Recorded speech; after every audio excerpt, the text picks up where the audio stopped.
오늘 말씀은 의롭다 하심을 받은 세리에 대한 말씀으로 함께 은혜 나누겠습니다. 우리가 나의 의를 앞세워서 이웃을 멸시하는 일이 없게 되기를 바랍니다.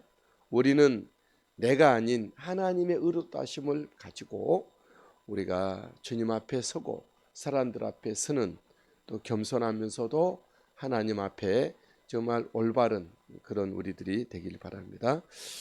주님은 자기 자신을 의롭다 믿고 다른 형제를 멸시하는 자에 대하여 비유로 본문에서 말씀합니다. 9절, 또 자기를 의롭다고 믿고 다른 사람을 멸시하는 자들에게 이 비유로 말씀하시되, 기도하러 성전에 올라가는 두 사람이 있었다고 합니다. 한 사람은 바리새인이고 또 한 사람은 세리였죠.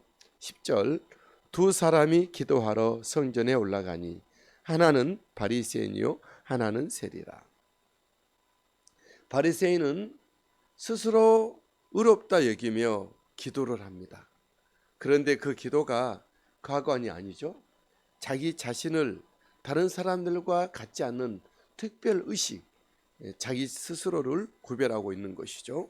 11절, 바리새인은 서서 따로 기도하여 이르되, 하나님이여, 나는 다른 사람들 곧 토색, 불의, 간음을 하는 자들과 같지 아니하고 이 세리와도 같지 아니함을 감사하나이다. 그는 자기의 의를 앞세워서 스스로를 높이고 있는 것이죠. 12절, 나는 일회에 2번씩 금식하고 또 소득의 11조를 드리나이다 그랬습니다. 하지만 세리는 다른 모습, 이 바리새인과 다른 기도를 하게 되는 거죠. 하나님 앞에 자기 자신을 낮추면서 겸손하게 주님 앞에 씁니다. 13절, 세리는 멀리 서서 감히 눈을 들어 하늘을 쳐다보지도 못하고, 그는 하나님 앞에 자신의 부끄러움과 죄인됨을 보았습니다.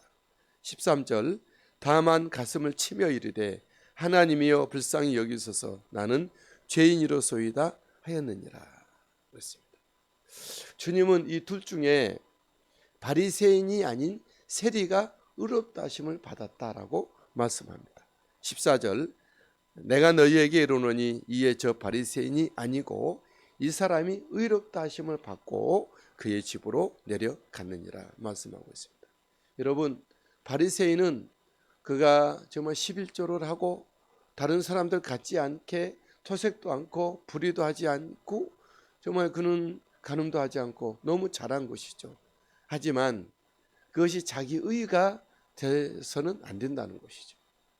우리는 어디까지나 항상 용서받은 죄인으로 하나님 앞에 우리가 먼지로 이 땅에서 태어났고 우리가 하고 있는 모든 일은 하나님이 원하시는 표적에 잘 맞추지 못하는, 못 미치거나 치우치거나 오버하는 것임을 우리는 알아야 합니다. 우리는 이 세상 어떤 누구도 하나님 앞에 정말 자기 의를 드러낼 수 있을 만한 사람은 아무도 있지 않다는 거죠. 어떻게 보면 이 바리새인은 자기가 그런 자신인데 이처럼 정말 하나님을 섬기는 자가 됐고 말씀을 가지고 영혼들을 섬기는 자가 됐고, 자기는 이처럼 세상의 그런 죄악의 모습에 접하지 않을 어떤 그런 종교적인 자리에 있다는 것에 대해서 더 감사하고 더 겸손했어야 했던 것이죠. 하지만 그는 자기 의를 드러내고 인간의 자기 의를 높이면서 하나님 앞에 정말 그렇게 기도했던 것이죠. 여러분, 우리 하나님은 이처럼 자기 자신을 바라보고 세리처럼 자기 자신이 누구인지를 알고 자기가 하나님 없이는, 하나님의 은혜 없이는 도저히 설 수 없다는 것을 아는 겸손한 사람들을 하나님은 받으시고 기뻐하시고 그를 인도해 주신다는 것이죠. 저 여러분들이 우리의 의를 전도 주님 앞에 드러내지 않고 항상 용서받은 죄인의 모습으로 하나님의 은혜를 구하는 겸손한 우리들이 되기를 주님의 이름으로 부탁합니다. 주님은 이런 말씀에 대하여 정리하여서 말씀합니다. 자기를 높이는 자는 낮아지고 또 낮추는 자는 하나님이 높여주신다는 것이죠. 14절, 무릇 자기를 높이는 자는 낮아지고 자기를 낮추는 자는 높아지리라 하시니라 말씀하셨어요. 여러분, 자신을 높인다고 해서 높아지는 것이 아닙니다. 또 자신을 낮춘다고 해서 끝까지 낮아지는 것은 아니죠. 하나님은 높아진 자를 낮추시고 또한 낮춰진 스스로 낮추는 자를 하나님이 높여주십니다. 우리가 하나님과 사람들 앞에 스스로를 낮춰서 하나님과 사람들이 기뻐하는 우리 모두가 되기를 바랍니다. 또 사람들은 예수님의 만져주심을 바라고 어린 아기들을 데리고 옵니다. 15절, 사람들이 예수께서 만져주심을 바라고 자기 어린 아기를 데리고 오매. 이 부모는 하나님의 은혜로 이 아이가 잘 자라기를 원하고 있는 것이죠. 어쩌면 예수님의 안수기도를 원했는지도 모르겠어요. 이것은 하나님의 은혜를 알고 다음 세대가 어떻게 자라야 되는지를 아는 사람인 것이죠. 하지만 주님의 제자들은 그 사람을 꾸짖었습니다. 15절, 제자들이 보고 꾸짖거늘. 아마 제자들이 이렇게 한 것은 어린 아기들이 어른들 같지 않게 덜 중요하게 여기는 유대 간섭과 사회 통념에 따른 것일 수가 있어요. 또 예수님의 사역이 너무 많고 피곤하신데 예수님을 좀 덜 피곤하게 해드려야 되겠다고 하는 일종의 어떤 인간적인 배려, 그런 것이었을 수가 있어요. 하지만 주님은 그 이유가 무엇이었든지 간에 어린아이가 예수님께 오는 것에 대하여 여지없이 정말 그 주님은 새로운 장을 여신 것이죠. 주님은 어린아이들을 불러 가까이 오게 하셨습니다. 16절, 예수께서 그 어린아기들을 불러 가까이 하시고, 어린아이들이 예수님께 오는 것을 금하지 말라라고 주님은 말씀하셨어요. 16절, 이르시되 어린 아이들이 내게 오는 것을 용납하고 금하지 말라 그랬어요. 하나님의 나라가 이런 어린 아이 같은 자의 것이라 말씀. 16절, 하나님의 나라가 이런 자의 것이니라 그랬습니다. 어린 아이처럼 하나님의 나라를 받아들이지 않으면 그 누구도 들지 못한다고 말씀하죠.